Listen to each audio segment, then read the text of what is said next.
Yeah, thanks for everybody for joining us today. We're obviously excited to get things going here. I'm sure our guys are really looking forward to getting to play in front of fans and against other opponents here. We've been through 25 practices this fall. We traveled all the way to Spain this summer, played 3 games as well, 10 practices leading up to that. Our guys have been working really, really hard, and I think we're getting a little bit better each single day. One of the cool new features that we're going to have here in the Cintas Center that I wanted to mention kind of start off is wanted to form like a, college football makes a big deal about third down.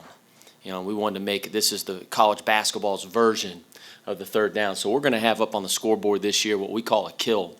A kill for us is any time that we get 3 stops in a row defensively. And when we've gotten 3 stops in a row, we've won 98% of our games here at Xavier over the last decade. So when we're on, it'll track the amount of kills that we have throughout the game, but it'll also tell you how many stops that we have in a row. So, when we're at 2 stops, usually like a lot of the fans right behind our bench, probably hear our bench, our players, our staff, our managers, everybody start barking like crazy to let our guys know that it's kill time. And we're encouraging all Xavier Nation and the entire crowd. Obviously Cintas Center's been a really, really tough place to play over the years here. I think we had the 4th highest home court winning percentage in college basketball since 1999. We want to continue to make it even tougher to play at. So I encourage all Xavier Nation to join in, especially when we're about to get a kill. From there, I'll open it up for questions. Coach, obviously you got a chance this weekend to play another opponent, and it was reported that you were without 3 key players. I was wondering if you could update us on what's going on with Tyreek, Jason, and Kiki, and kind of when you might expect them back. Yeah, I'll start with Tyreek. Tyreek, injured himself on last Friday. His patella a little bit sore, his knee is. I don't think it's anything more than that. We just want to be cautious. Obviously, it's a long season. It's a marathon, and you try to plan out practice accordingly and not over-compete. He got injured in 5-on-0, just how it works sometimes. But he's fine. He's day-to-day, but he could rejoin back anytime here. Jason Carter's been out for probably about 3.5 weeks. He injured his back. He's fine though. He should be starting practice today. No contact. When will he start competing and playing with contact? I don't know. Hopefully sooner rather than later. We'd love to get him back out there. And then the last guy's Kiki Tandy. He injured his foot in practice last week. And, I don't know how long he'll be out. Could be a couple weeks is probably what we're looking at with him. What were the takeaways from the scrimmage? What did you like? What didn't you like? I always say, scrimmages you always got to take with a little bit of a grain of salt. We experimented a lot, different lineups, different things. Obviously, we're a little bit shorthanded. But, I love our defense. I thought our defense, my takeaway was we could be elite on the defensive end as long as our guys continue to stay committed to that.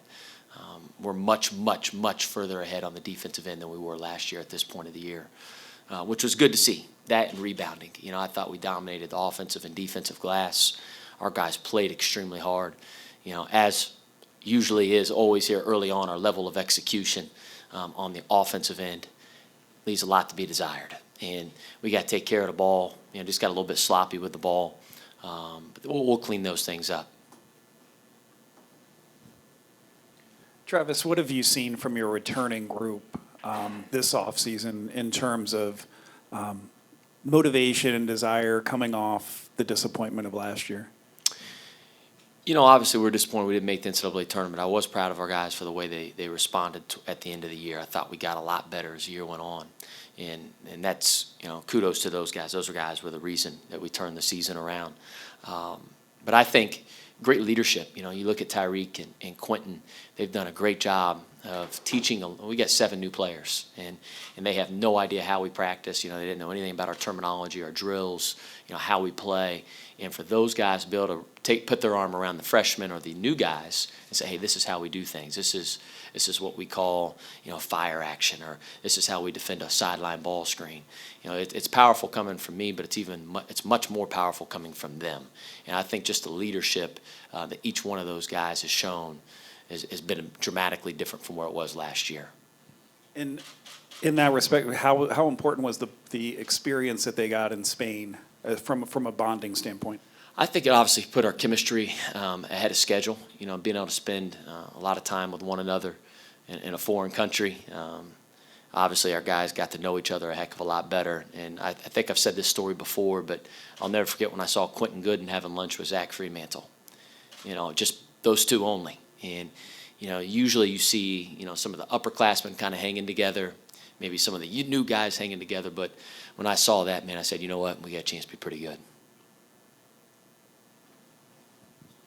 Coach, you mentioned how you've seen the defense improve. I'm curious because Xavier's used both man-to-man and zone defenses like a 1-3-1. Are you looking to kind of experiment with different kinds of defenses to keep teams off kilter? I think we're going to be more man-to-man for sure. You know, last year when we made our run over the last 11 games this season, if that would have just been the season, we'd have been ranked the 24th best defensive team in the country. And we played all man-to-man during that segment. I think sometimes teams that switch up zone, man, all that stuff, they're doing that to hide things a lot of times. And sometimes it's needed, right, with foul trouble or if a team struggles against a certain defense. But, you know, our bread and butter needs to be our man-to-man defense. Now, we will change it up within our man-to-man, how we cover ball screens, maybe picking up a little bit more full court, especially with our guard depth that we have this year. But, you know, we want to be known for our half-court man defense. Quentin talked a little bit about how important it is for him to be, you know, a distributor as a point guard. How important is it in your eyes as a coach for him to kind of take on that role and be able to find the open man? Yeah, I think it's big. You know, he's the leading returning assist guy in the Big East. You know, he's got to be the guy that is our calming influence on the offensive end. He's a senior. He's played a lot of games. He's been in a lot of different environments, a lot of big moments. And, you know, those experiences will hopefully serve him really well and our team really well this upcoming year. But he has a gift to find the open guy, especially out of pick and rolls and in transition. I think that's the best thing that he does, and it could be the best in the Big East at doing that. Travis, a couple things with the stop and the kill. Are you hoping as you get near a kill and you got a couple stops that you're going to see the crowd heighten a little bit, that they're going to anticipate things and maybe it's raise its intensity and help the team? Is that kind of what? Yeah, absolutely. You know, we want to engage the crowd.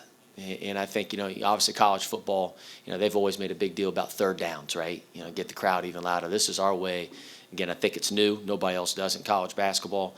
They can kind of be cutting edge a little bit as far as that goes. But, yeah, we want it to raise the level of intensity of our crowd, obviously, when we're about to get a kill. Does it also educate the crowd a little bit more about Absolutely. what you're trying to do? Yeah, because, you know, you want to make the game, you got to break the game into smaller parts. You know, obviously there's 40 minutes, there's going to be 70-plus possessions each team offensively. And for our guys, you got to give them things to hang their hat on.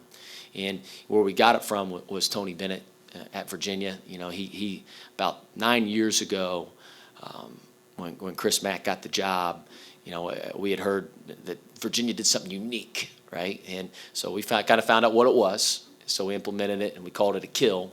And anytime, like I said, you get 7 kills in a game, we've won 98% of our games here at Xavier. But it gives our guys, so every media timeout, the first thing I'll tell those guys is where are we at kill-wise? We have 1 kill in the game, 2 kills, we're on 1 stop. Or, this stop coming out here right now is about to get a kill. It keeps those guys motivated kind of throughout the game, makes the games a little bit smaller, more manageable for our guys. Travis, is it realistic to be in the top 25 with this group defensively and you know, defensive efficiency, or is it top 40? Do you have a specific goal there? Yeah, I think we got to be top 25. You know, that's what we got to be able to hang our hat on. Our guys, like I said, we have guys that can really dominate the ball, Andy. That was the thing to take away from the scrimmage is we can pressure the ball, and we can contain the dribble really, really, really, really well. And we're long, and we're pretty versatile. And, you know, when we're at full strength, I really think that we can guard the ball 1 through 5. And so I think that's what we got to, you know, we need to be a blue-collar team. You know, we're not always going to be the prettiest team. That's not our identity of Team 98. You know, we have to be a blue-collar, nasty, defensive-oriented team. When the players were in here, Coach, we were talking to some of the guys about growth in their personal games, getting better from one year to the next. Where do you think you've grown year 1 to year 2 as a head coach? I think just managing people. think, when you become the head coach, obviously you're managing, 3 assistant coaches, probably we had 3 operation guys. We got a strength coach, we got an academic advisor, you got a trainer. You have 13 players roughly, depending upon the year. Just managing all those personalities and egos every single day. As a coach, a lot of people think, well, hey, it's just, hey, you call the plays, or it's about practice, about sometimes a psychologist, right? You're a lot of things, and being able to manage people, I think, is probably the biggest takeaway going from year 1 to year 2. And I think just also not becoming too emotional as the season kind of goes on. There's going to be some highs, there's going to be some lows. We're going to lose some games that we don't want to lose, obviously. But being able to turn that page quickly to the next game is really, really vitally important.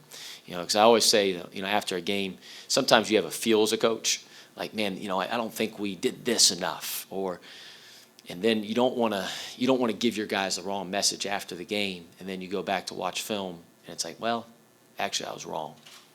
It was really this that caused that were our problems, and so just being a little bit more mindful and a little bit more strategic, a little bit more poised with continuing how to address our guys as well. We've seen the premium in basketball at every level of shooting, how important that is for teams to be successful, whatever level they play at. How comfortable are you right now with the level of shooting you have here with this team? I think we're better than we were last year shooting. I'd be lying to you if I told you we're where we want to be, right? I'd like to have Steph Curry and Klay Thompson, right? Golden State Warriors look a little different without Klay Thompson, don't they? And Kevin Durant. Again, we're not where we were with Trayvon and JP and Kaiser and those guys, but we're recruiting that. I do know that. Like, we have to continue to recruit that. Shooting, I think Skip Prosser used to come up and say this all the time. Shooting hides a multitude of sins, right? Because otherwise, you're fighting tooth and nail, having to manufacture points, making it a defensive game. You're going to be in a lot of close games, and your runs are smaller, right? For us, when we had a few years back when we had Trey and JP, our runs would go 9-0, 12-0, make 3 or 4 threes in a row. Well, now last year we'd make 2 twos in a row, 3 twos. That's a 6-0 run for Xavier. And to be able to extend that lead, it's vital in the game. Moving the three-point line back has made it even that much more important to recruit. And, we're better than we were. And I think the biggest thing, Joe, for me is we're going to be an inside-outside team. It's the way our team's built. We have our core guys that came back from last year's team. Most of those guys are either drivers or post-up guys first and foremost. But understanding, what's a good shot. Because so many times guys will say, well, such and such can't shoot. And I'll say, well, what's the quality of shot that he's taking, right? Is it a good shot? Did the ball go inside first and then go outside? Was the pass on time on target? Was he towing the line? All those things really, really matter, and they make the difference for us, for our team, in becoming a pretty good shooting team, and then obviously a poor shooting team, which we had last year. Sorry to hog the mic. Last one here for me would be, I've talked to the guys just about what they think is going to make this team different, because you look at a team that returns the core of what you had last year, didn't make the tournament, now is that same core is back as a top 20 team. And they said you've been really focused on sacrifice. Why is sacrifice important, and what do you define as sacrifice for this team to help them be more successful? Yeah. Joe, I'm glad you said I didn't, whatever we were ranked preseason, again, I told our guys, we haven't earned anything, right? It's that label's been given to us. We haven't earned anything yet, and we have to earn that right every single day in practice. But for us, it's and again, I say this, and I've told our guys this: if we're not willing to sacrifice, we are a little bit deeper than we were last year. I think we're more talented than we were last year, but that doesn't necessarily equate to winning, right? We've all seen teams, in football, basketball, baseball, that, man, you can't quite put your finger on. It's like, man, they underachieve. And you always ask yourself, why? And a lot of times it's because guys have selfish motives, or, one guy's going this direction, another guy's going this direction. Guys can't handle adversity, or they're not willing to sacrifice. For our group, like we had at the end of the year last year, we played basically 5 guys, as many minutes as we possibly could, right? And some guys on our team are going to have to be willing to play a few less minutes than they did last year. And you know what? Najee Marshall may have to be willing to take a couple less shots than he did last year. We need him to be more efficient. Paul Scruggs, same thing. Quentin Gooden, because we are a little bit deeper. So getting them to understand that, I think, early on has been a big thing. And I think that starts from the top down, right? The more that they see Tyreek willing to sacrifice, guess what? The freshmen are more willing to sacrifice. And those guys have done a really good job so far in doing that, our older guys. Travis, have you made any decisions about redshirting Deontay Miles? Yeah, I have not. I don't know where we're at with it yet. I've obviously we've had a scrimmage, we've had several practices. He's talented, man. He impacts the game with his length. So I don't know what we're going to do, Shannon. To be honest with you, I want to kind of continue to evaluate him here over the next week. Obviously, we have up until the Jacksonville game on the 5th to make that decision. So we'll kind of see where that goes. But, and that goes kind of for any of our guys, not just Deontay, obviously, as well. I mean, I could go for Daniel or any of those guys, what we're going to decide to do. But we'll do what's best for them, obviously, and their long-term growth. What do you hope to see from your team in this exhibition game on Wednesday against Indianapolis? I obviously, and I told our guys, for me, it's all about respect. You respect, obviously, coaching. You respect the game of basketball. You respect your opponent. You respect officials. And I don't care who we're playing. It's all about our standards, right? And number one, whenever I go back and I evaluate every game, it's the old Dean Smith. You always say, hey, number one, did our guys play hard, right? I want our guys to play really, really, really hard. And number two, I want our guys to play together. I want to see our guys have that synergy on the court. And then the third thing is, are our guys playing smart? And that means no one-handed passes. That means no one-handed catches. That means stop playing off of 1 foot in the paint. That means being able to execute our way out of trouble and not just out-talent somebody. We're talented, but again, talent gets you beat. You got to combine the talent with the discipline, and that's really where I want to see growth from our team right now, is executing and just playing smart. A lot of the guys talked about the 1 + 1 = 3 mantra that you've been saying. Where did that come from, and what do you mean by that? One of our core values is caring your brother. And, for us, I think you think about, obviously, I'm teaching Winston math at home right now, right? He's 6 years old. 1 + 1 = 2, for us, but like so say, for example, like Quentin really, really cares and is really, really invested in Paul Scruggs. It becomes greater than 2. And sharing in each other's successes, feeling each other's failures as well, being there for one another at all times, off the court, on the court, the whole 9 yards. That's one of our core values of our program.